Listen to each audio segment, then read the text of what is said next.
इसलिए आज दिन में डैड ने मुझे कॉल किया और वो कॉल पर तुम्हारी बहुत तारीफ भी कर रहे थे। क्या डैडी जी ने मेरी तारीफ की? लेकिन ये तो अच्छी बात है। हाँ, अच्छी बात है, लेकिन इसके साथ ही डैड ने ये भी कहा है कि हम दोनों इस घर को नया मेहमान कब देंगे। ये सारा प्लान भी उन्हीं का था, इसलिए मैं तुम्हारे लिए ये सब लेकर। गौतम, प्लीज इस बात को गलत मत लेना, लेकिन मैं जानती हूँ कि हमारी शादी को 3 साल हो चुके हैं और हमने आज तक एक दूसरे को उस नजर से देखा भी नहीं है। अपनी बात कहते ही अवनी एक पल के लिए खामोश हो गई। उसके चेहरे में चिंता साफ दिखाई दे रही थी। गौतम ने उसकी अधूरी बातों को सुनकर ही उसके चेहरे पर हाथ रख दिया। गौतम, मैं अभी बच्चे की रिस्पॉन्सिबिलिटी लेने के लिए तैयार नहीं हूँ। तुम तो जानते हो कि मैंने अभी अभी अपने करियर में आगे बढ़ना शुरू किया और बड़ी मुश्किलों के बाद मैं यहाँ तक पहुंची हूँ, और अब इन सब के बीच। गौतम ने मुस्कुराते हुए अवनी के होठों पे अपना हाथ रख दिया और मंद मंद मुस्कुराने लगा। अरे बस, अब क्या सारी बात तुम ही कह दोगी या फिर मुझे भी कहने दोगी? मैं अच्छे से समझता हूं तुम्हें अवनी, और मैं भी यही चाहता हूं कि तुम अपनी करियर में बहुत आगे बढ़ो, क्योंकि तुम्हें कामयाब देखकर सबसे पहले खुश होने वाला शख्स मैं ही बनना चाहता हूं। इसीलिए तुम्हें बच्चे की चिंता करने की कोई जरूरत नहीं है। उल्टा मैं तो तुम्हारे हर कदम में तुम्हारे साथ रहना चाहता हूं, जैसे आज हूं। ये बात कहते ही गौतम अवनी की आंखों में देखकर मुस्कुराने लगा, लेकिन इन सारी बातों को सुनकर अवनी की आंखों की कोर लगभग गीली हो चुकी थी। गौतम ने उसी वक्त टेबल पर रखा दूध का ग्लास उठा लिया और अवनी की तरफ बढ़ा दिया।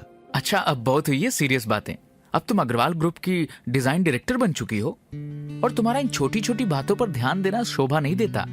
ये लो दूध पियो, आज खुशी का मौका है। लेकिन ये तो मैं तुम्हारे लिए लाई थी। अवनी, तुम पियो, मैंने पिया, एक ही बात है।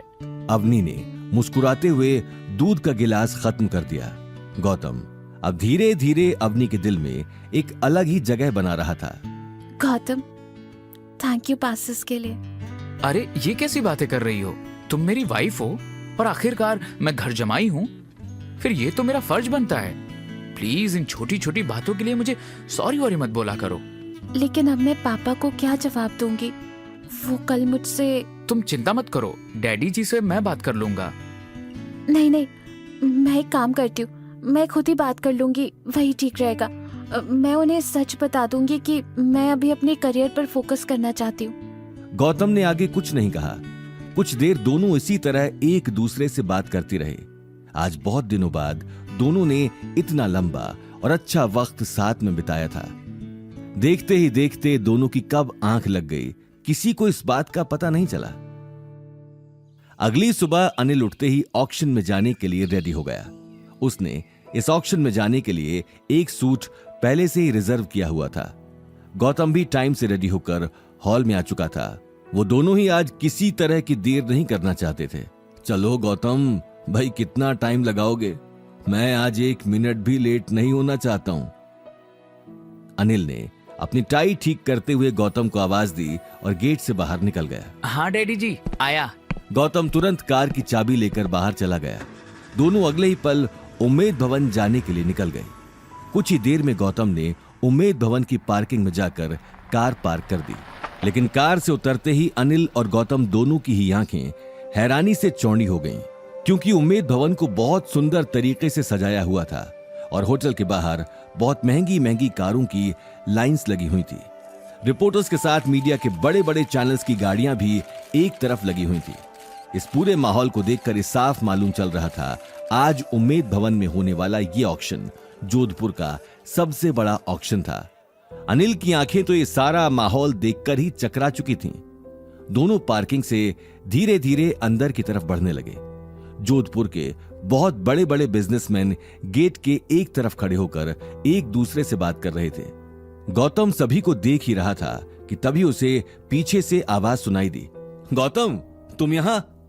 ये आवाज सुनते ही गौतम एक पल के लिए सकपका गया, क्योंकि वो नहीं चाहता था कि उसकी असली पहचान अनिल को पता चले। गौतम अगले ही पल पीछे देखने लगा। तभी उसे एक बहुत बड़ी ब्लैक स्पोर्ट्स कार के पीछे रिया खड़ी दिखाई दी।